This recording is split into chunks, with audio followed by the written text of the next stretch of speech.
Hey, MBA hopefuls, and welcome to MBA Waves. We are on the air. Today we are talking about GMAT waivers, and if you need one, which schools to look at. And today we are joined by our guest, Linda Abraham from accepted.com. How you doing, Linda?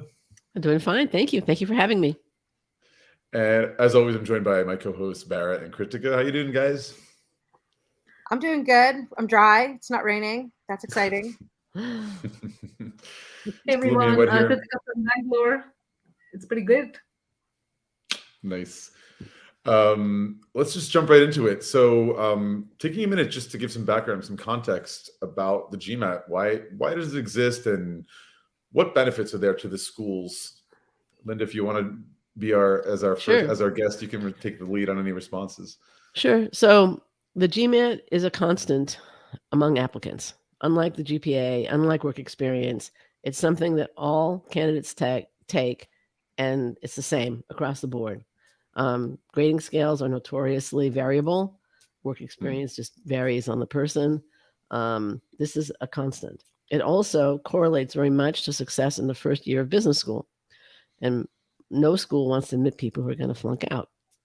It's another very, I think, legitimate use of the test, and it's one way to provide evidence of academic ability and that the candidate can really handle the program that they're applying to.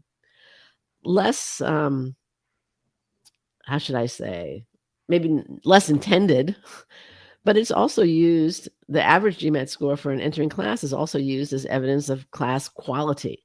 All right, the higher the average GMAT, the more schools brag about it. Recruiters sometimes will use that in deciding whether to recruit or not.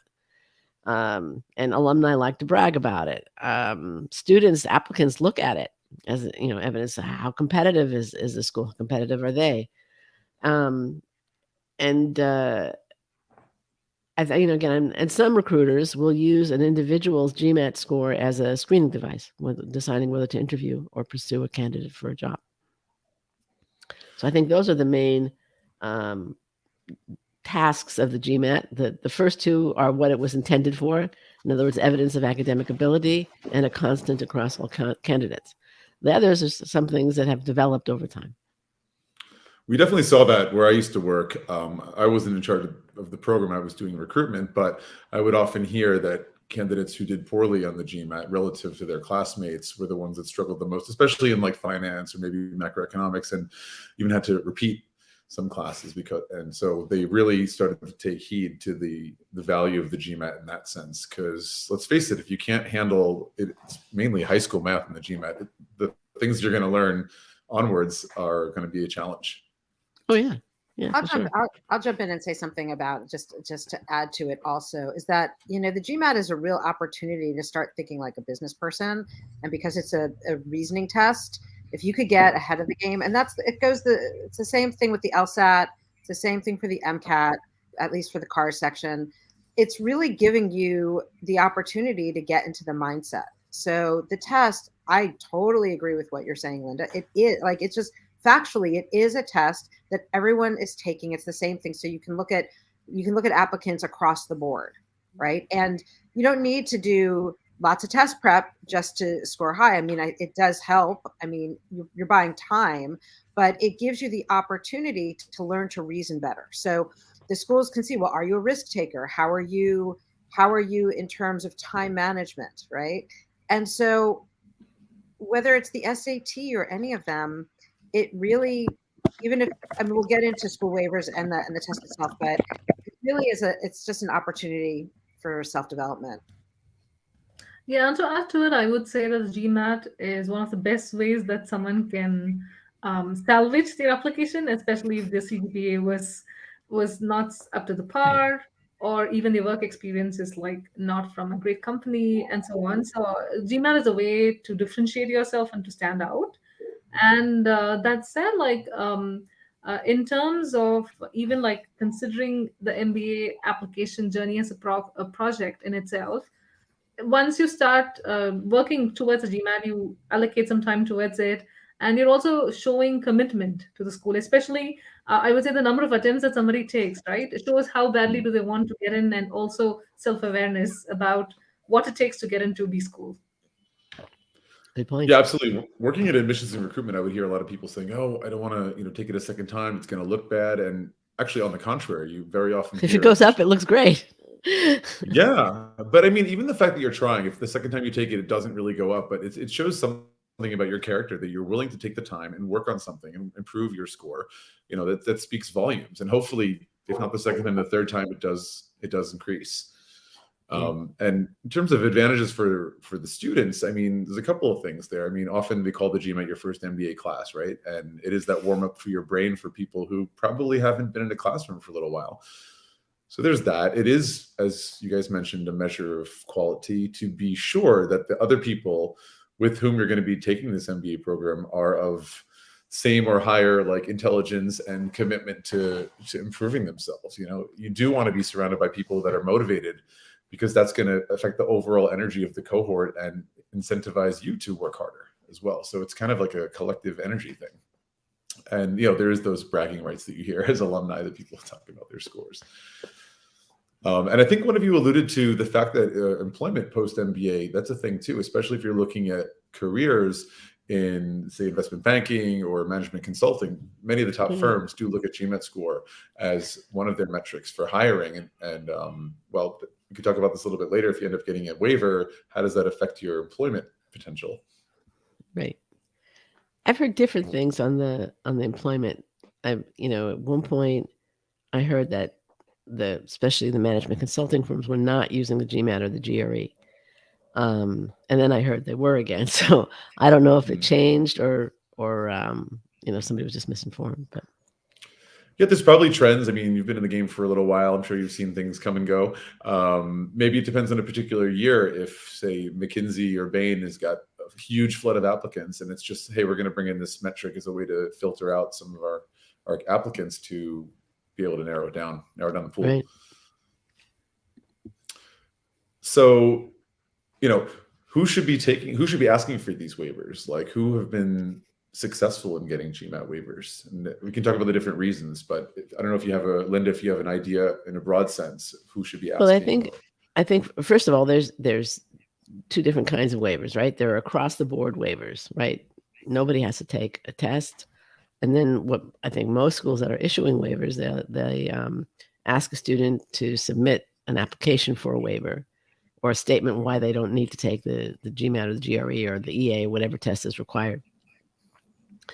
I think there are relatively few schools at this point that don't have any testing requirements. Now, in terms of who should submit a test, I think, like Krithika said, people who have a low GPA or a GPA that they feel doesn't represent their ability, then I think the test can really be evidence of academic ability. Again, it correlates. There's all kinds of data, all kinds of testing that say it correlates to success in B school, especially in the first year. So if somebody has a low GPA that they feel doesn't really represent their ability, then by all means, prepare for, study for the test, and get the best score you can, because it can really, really pay off. The other thing I think it can pay off is if you are trying for grants, scholarships that don't have to be paid back. Basically, if you make the school look good, you are more likely to get a scholarship. And one way to make the school look good is to raise that average test score number. So that would be another reason to take the test. If you test poorly and you feel that your academic record really does represent you well, then I would say go for the waiver. But if it's that kind of a question. I don't think it's everybody should go for a waiver and nobody should go for a waiver. I think it really depends very much on your academic qualifications. You said it in 2 words. It depends. And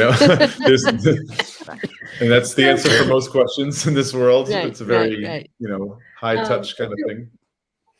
To add to Linda's point here, I would say that, see, at the end of the day, these tests were a mechanism for people to demonstrate their academic readiness, is the word that schools want to use. So they were also willing to accept other tests like MCAT, LSAT, PCAT, DAT, your executive assessment, obviously, and so on. So they were okay to accept it as well in lieu of the GMAT. But then, if you are able to demonstrate quantitative abilities through a master's degree or through like something as intensive as a CFA or a CPA and so on, and of course you have like a stellar academic record, then or even if you have like a prior score that has been expired, so you would still be like a very good, successful applicant to get the waiver. Yeah, makes sense. Makes sense. And so, let's talk about the latest big fuss about GMAT waivers, right?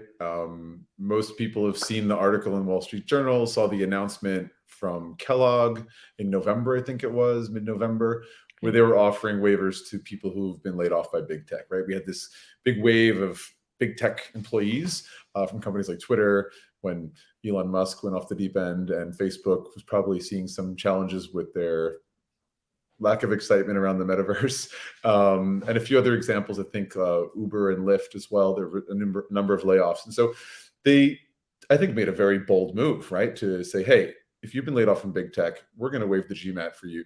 It's probably a little bit of a case-by-case thing, but broadly speaking, I think anyone from that category had the opportunity to submit their application without a GMAT and be considered for admission, assuming that people who have been working in big tech have probably been vetted quite a bit, are probably pretty bright people with a good business sense, and that they would probably blend in with the class. That is assuming there's probably an interview behind that they would have another layer of assessment. But let's talk about that. I know, Linda, you had written an article or a blog about this at the end of last year. Do you want to share some of the key takeaways from your article? Great. Well, first of all, Kellogg was the first school, but there were several schools that came after Kellogg. And as you say, they're responding to the increase in layoffs, specifically in tech, but it is spreading. Goldman Sachs also announced massive layoffs, I think, at the very beginning of the year. And there have been other companies that have announced layoffs, or, kind of tech and something else. I think Peloton announced layoffs, a bunch of companies. And mostly white collar workers, not the, blue collar workers.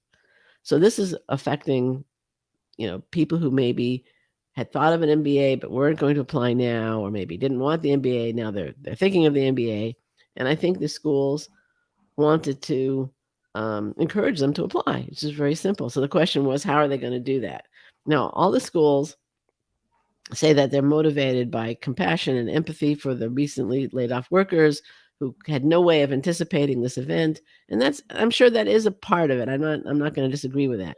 I also think they're probably motivated by the fact that they have room.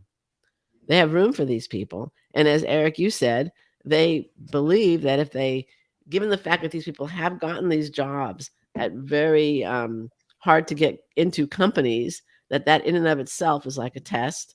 And there still is a transcript. There still is a resume. There still is an interview. So they have so Kellogg in particular had the confidence to do it. Many people criticize Kellogg because they said it's not fair. People who kept their jobs are going to have to take the test. People who applied round one had to submit the test. So I think other schools, either because they agreed with the critics of Kellogg or because they just were uncomfortable with it, they took different routes. Some of them said, we'll add a round, like Duke, right? So they have a round, a mid-February round that they added. They kept their final round the same date, but they added a mid-February round, and they told applicants that you can submit your test score at the end of February as long as your application is in by the due date, which I think is February 13th. But I'd have to, don't. I'm going by memory on that one, so double check that one. And then we have a list online of all the schools that have made accommodations. Some of them are saying you can submit your test score a little later after you can submit your application. Others are saying, again, they have different rounds. Some are waiving application fees. So there's all different kinds of accommodations that schools are making to encourage applicants to apply even after the second round deadline, which is usually when the bulk of applications are received. So one other point I wanted to add here was that definitely taking from Linda's point here is that schools do want to push application volumes. And this we know that when Ross probably introduced a waiver. They saw the volumes go up by double the year before. So it is a good mechanism for what I would say to basically hook on to moment marketing in so to speak. But that said, I also want to point out that the GMAT and even the EA and other exams are pretty intensive, both in terms of time as well as like money. So like in terms of for somebody who's laid off immediately, you do want to have that consideration. So from that point of view, who's somebody who's laid off, I would say that it was a good move. But then again, that nobody goes to an MBA thinking, oh, I'm going to go to an MBA tomorrow. So they have like a lot of prep work happening before, right? So I would assume that those who are really serious about it would have started it beforehand. So for them, it may not be that helpful, and people who are really serious about it would have like caught on to round one. But then again, as Linda said, it might be for those who may have been on the fence and want to try to look at the better career options now that they're laid off. It may also be that people were planning to apply the following year or the next 2 years. Now that they're laid off, they're saying maybe I should apply now. Applying a year or two earlier and getting in a year or two earlier means that you have a post MBA salary for a year or two additionally. So that can really pay off. Literally. Yeah.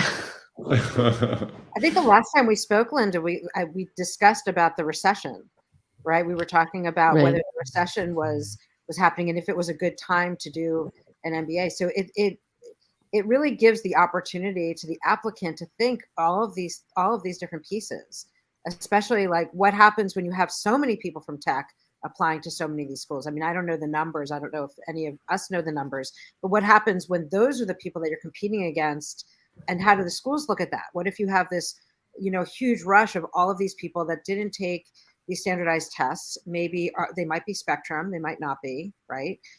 So I think the interview is super important.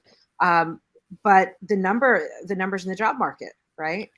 Right. So it's interesting how are they going to think of their class and what's their quota of how many people they will accept from this particular pool. Well, I mean, the tech numbers have been pretty big. I mean, I think some schools have, both coming from tech, going into tech related. I mean, if you work for McKinsey, for example, and you're doing technology consulting, are you a technologist or are you a consultant? I mean, there's definitely overlap between these fields. Mm. Yeah. And I think the fact that so many schools made accommodations, one, they felt, and I know MIT in particular did, because I interviewed the, Donna Levinson of MIT, and she said this is going to, this might very well spill over, and it has, into other industries.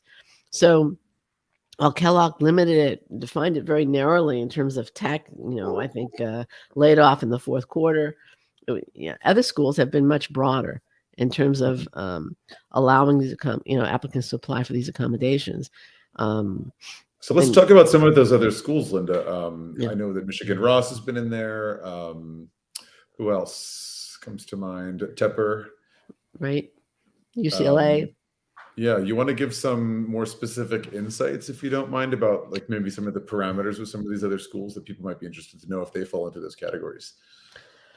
I think from most of the other schools, it's pretty broad. Some of them is just any laid off worker. I think that's MIT. They don't care if they're in tech or not.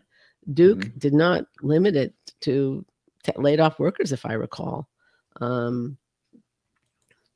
So let me look at this up real fast. I think it's such like a hot thing that's been changing kind of not by the minute, but relatively quickly. And so if this is something you're considering, the best thing you can do is, first of all, have a look at the website, read what they're writing about on LinkedIn or Twitter. And if you're unsure, talk to one of the school reps and say, hey, is this a possibility? Being that this seems to be a trend these days, and see if that's a possibility for you. But does it make sense for you and for your career path? Talking about some of the risks in not taking these tests, like we talked about employment and competitiveness and so forth. You have to weigh your options. And I think it's really about understanding your career path, doing your research, and seeing if this is the right move for you. It kind of goes back to it depends. like you said before. But I think the other thing, and I stuck my neck out, I think, a little bit in June, and I might have gotten my timing off a little bit also, is if the unemployment rate increases, and significantly so, then you're likely to see applications go up. I think the fact that the schools are making these accommodations indicates that application volume, certainly round one application volume, was down. So if you take advantage of these accommodations, you may be, again, not only getting in earlier, but also getting in a cycle when it's easier to get in, and getting into programs that you might not get into next cycle. Again, unemployment has been, very low in the United States. It has, is it going to go up? When is it going to go up? I thought it was going to go up a little faster than it has. About now, I mean, if I recall in the conversation we had on a previous episode of MBA Waves, we were talking about this anticipated major economic recession, especially considering the war in Ukraine and oil prices, grain prices, and so on. That you were like, your message mainly in your article and your conversation we had with you was like, now is the time. Now is a great time to apply before the recession happens and application volumes increase and competition increases for applicants. And it seems to still be the case. The recession's kind of held off still. Certainly the impact on the job market is held off. Whether we're in a recession or not in a recession, that's above my pay grade. But the unemployment rate is still low. So, is it going to stay low? I don't know, but it's low now. If it goes up, historically, it's always been that unemployment goes up, application goes up, competition increases for MBA programs. Basically, what I'm saying is I think it's a really good idea if anybody's thinking of an MBA to go for it. Yeah. Reading between the lines, or now very explicitly, now is still a great time to apply. Yeah, someone is saying that the best time to write a recession is from the insights of a B school classroom. You don't want to be out there. Yeah. So I did look up. Most of the accommodations are, at least initially, and then you can still check with the schools, are for recently laid off workers. All right, not some in the tech industry, like NYU's Andrew Koo program, but MIT Sloan is for laid off workers. Indiana Kelley laid off tech workers. Duke, all applicants. They added around. They're doing it because of the layoffs, but they're not limiting applicants to laid off workers. And Cornell MBA and Cornell Tech also for qualified applicants who've recently been laid off. So again, most schools are limiting it to laid off workers, but not all. And as you said, Eric, check with the schools. We have a comment that's come in from one of our colleagues. You guys all know Marlena. I'm going to pop that on the screen. She asks, what about college seniors? So it's a little bit of a different population, but thinking about deferred programs, admission programs, or 2+2 as Harvard calls it, right? Who may decide relatively late to apply to begin an MBA in the fall. Any special consequences or advice for them? They're a very different kind of category. And I think I would be very hesitant to apply without a test score, because they're really looking for the creme de la creme. And I think they would have to submit a test score. And most schools don't care whether it's the GRE or the GMAT, but and also internships count and all that. Not only that, they don't have their final grades yet. And most of the deferred admit programs expect them to apply late. Right, HBS 2+2. I think that is their April or March deadlines. Yeah, it's in April. Yeah. Okay. And most of the Morellis program at Wharton, that's also a late application deadline. So they're not expecting them to apply what traditionally is round 1 or round 2 for the MBA.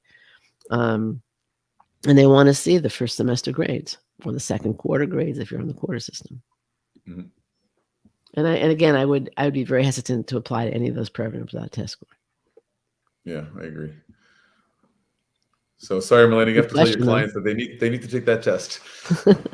Good question, though. Yeah. Thank you.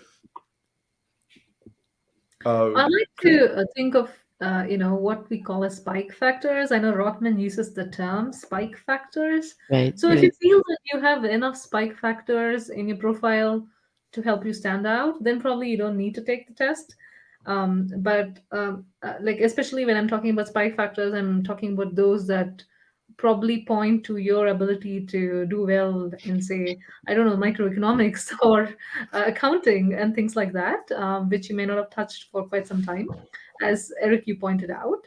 But like, if you don't really have like one thing to note is that if you still get these waivers, it doesn't mean that you get like an automatic guaranteed admit or anything. It's just that you got a waiver.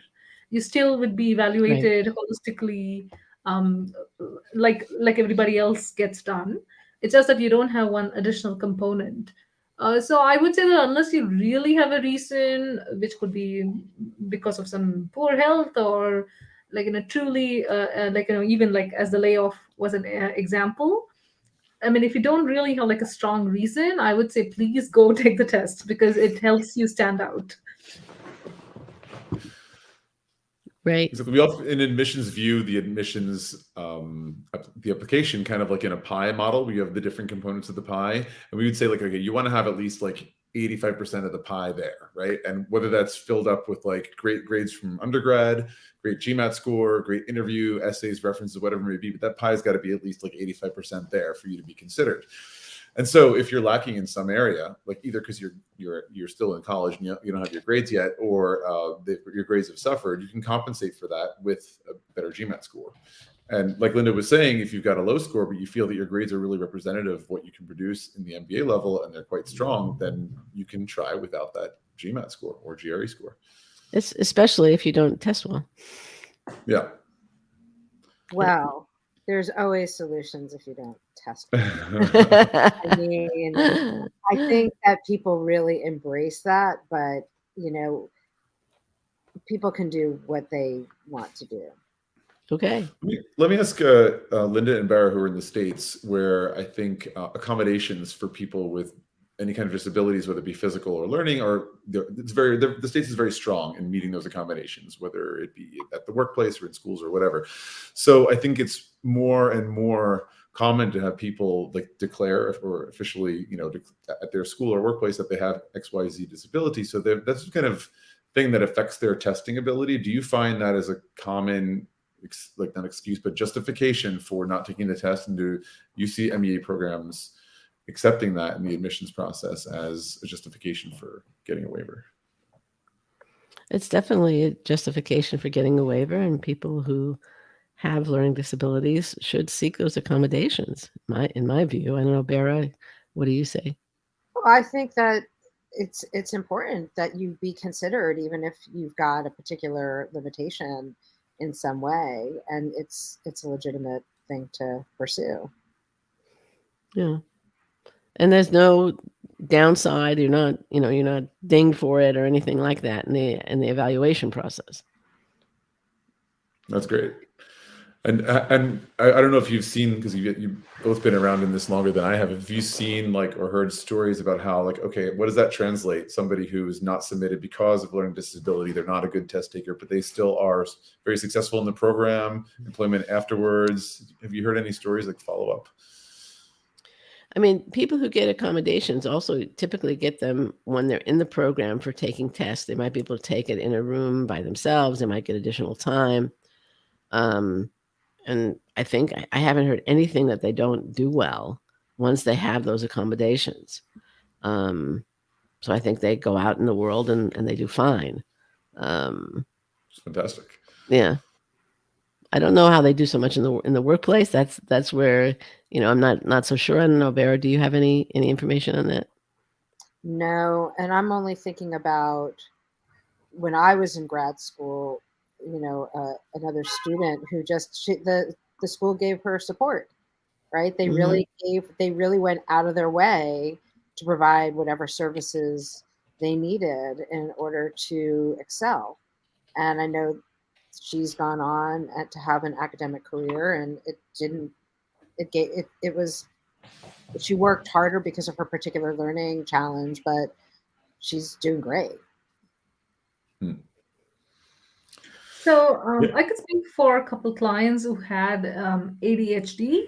So that's also one of the things, and that people can get accommodations for, and they just have to take it prior, and it allows them to, there is like people reach out to them and ask them like what do they need.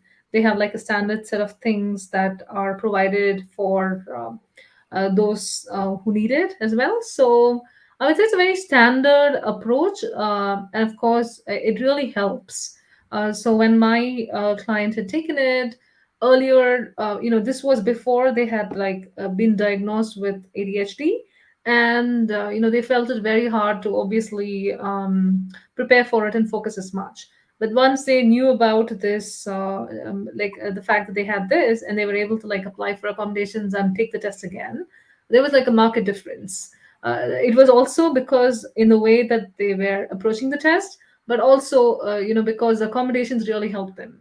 They would be given a separate kind of like a place, and taking into account there's not too much noise and things like that, which can really help them perform better in the test. And the fact that for them they also have additional break schedule, so that they don't have to. I mean, they need the necessary time to recuperate in between.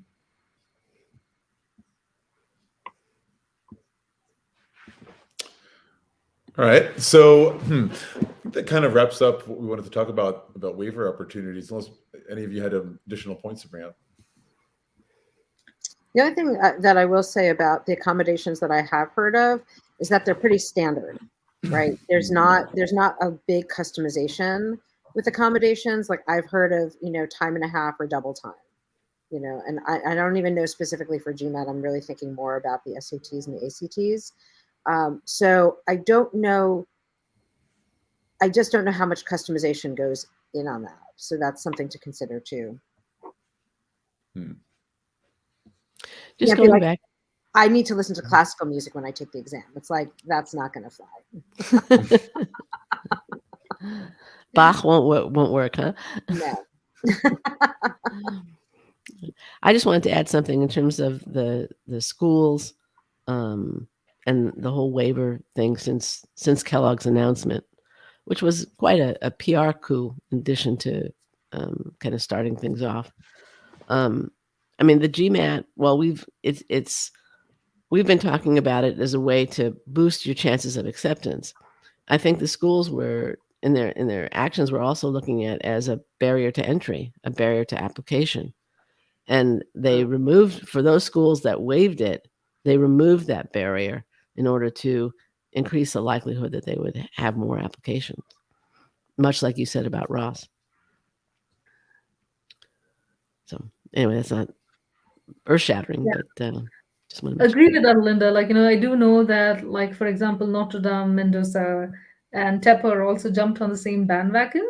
For me, like, a couple of questions that I always have about the GMAT waivers is that, without the GMAT waivers, like, how are the schools participating in some of the rankings that do require, like, a GMAT score, like an average GMAT score, etc., in order to, obviously rank them.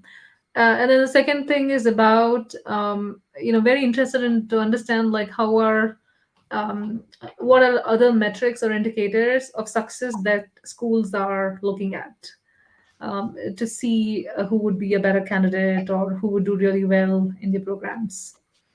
I know Rotman at one point did some kind of reverse engineering where they looked at different metrics and they then saw, who did really well in the program.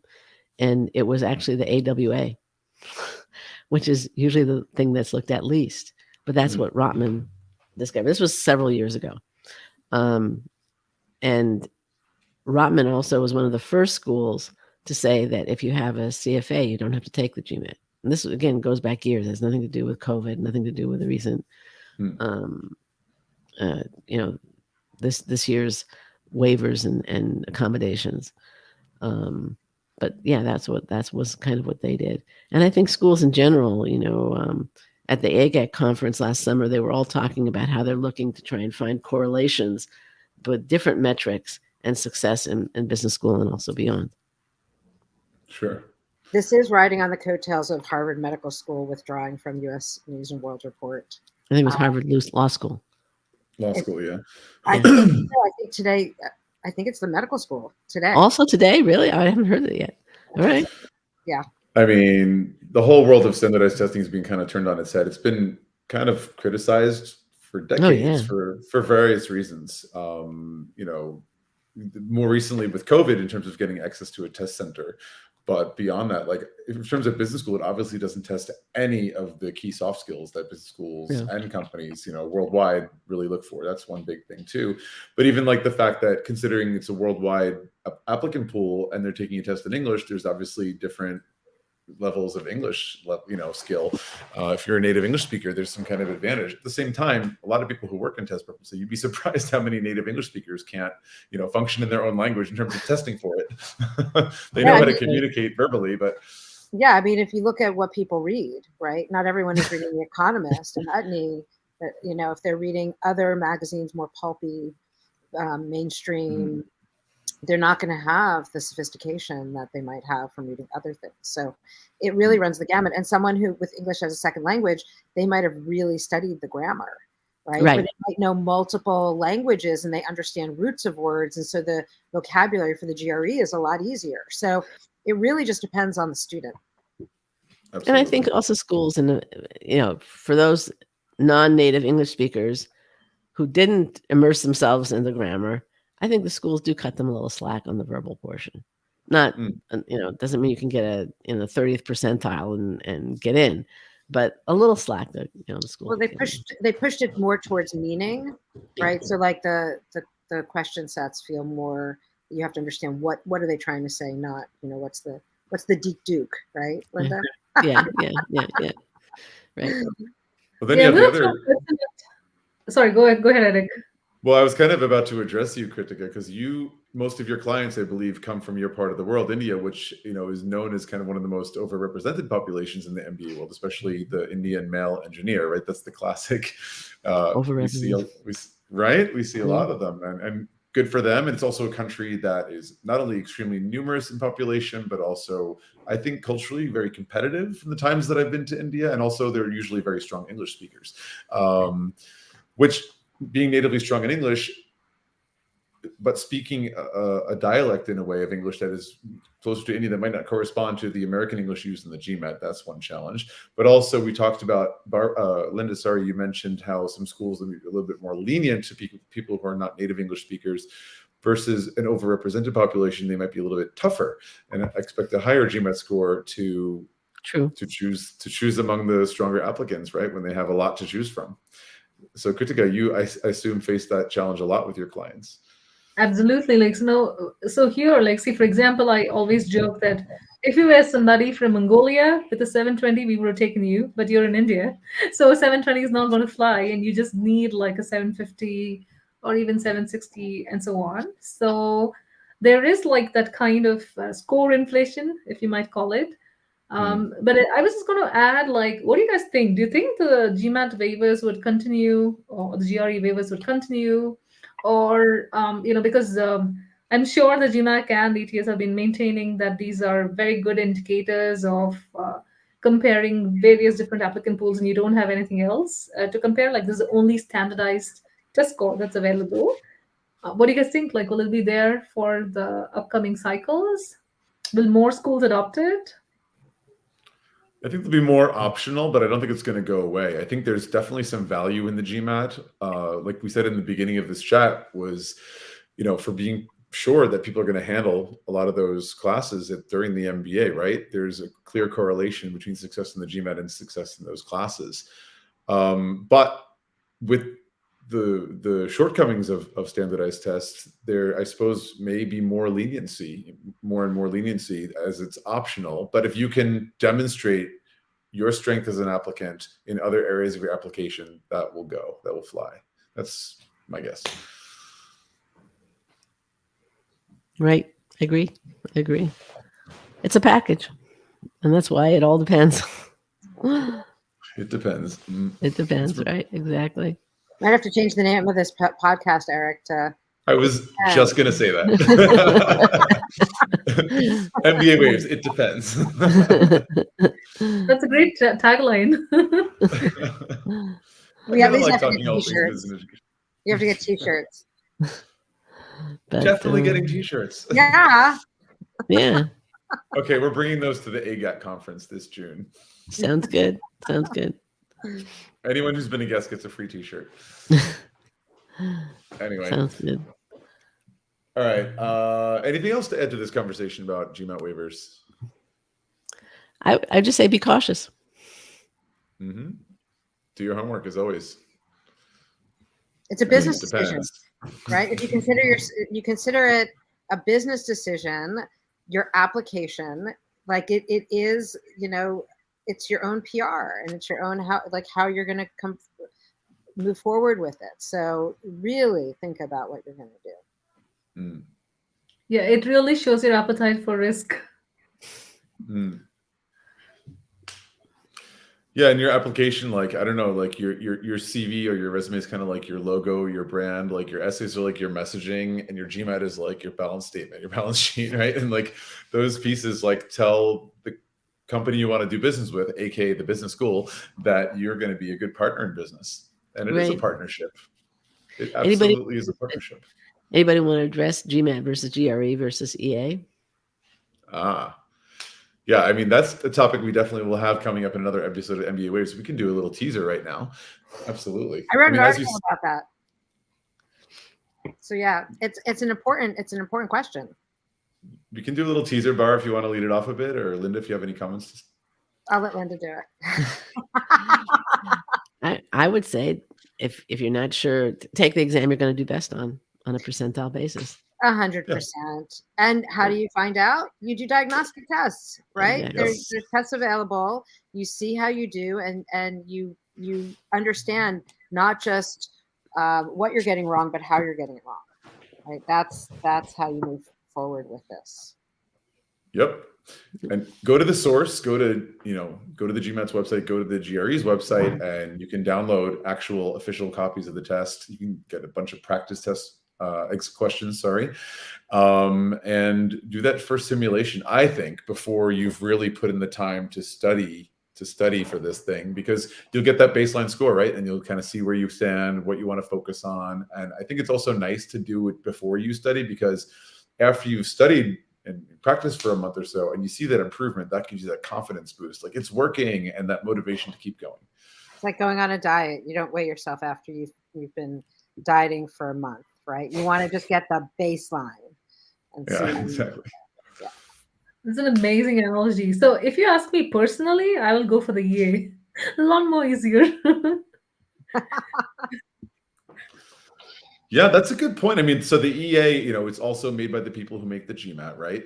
Instead of 3.5 hours, it's 90 minutes, right? An hour and a half. There's no geometry. There's no EA. There's no, the writing part. Excuse me. There's no writing AWA. assessment. Yep. There's no AWA in the EA. So there's no writing section in the executive assessment test. It's obviously been designed for executive MBA applicants. But as we all know, there's a handful of schools, a growing number of schools, particularly in the US, I think perhaps in Canada starting to accept the EA as an alternative to the GMAT. Now, what I just said makes the EA sound a lot more attractive, a lot easier. Why? First question is, why would business schools accept it? And second of all, is it going to damage your admissibility if you go for that instead of the GMAT? I think that's a great teaser. I think that's a really good place to. Stay tuned. Okay. Coming soon on MBA. It depends. All right. I think that's it. We're going to wrap it up for today. Thank you so much, Linda, for joining us. My pleasure. Thank you so much for having me. It's my pleasure. Yes. And It's great to always see a pleasure you. to see you. Good to see Can't you. wait to see you in person in June, in early June, for the AGAT conference. Is Sounds everyone going to good. be there? I think Yes. I'm going to be there. I'm not 100% sure, but I think so. Okay. We'll be talking about AGAC in a future episode on MBA Waves. Meanwhile, next week, we're going to be talking about preparing for round 2 interviews. So see you next Tuesday live on MBA Waves. Bye-bye. Take care. Bye-bye.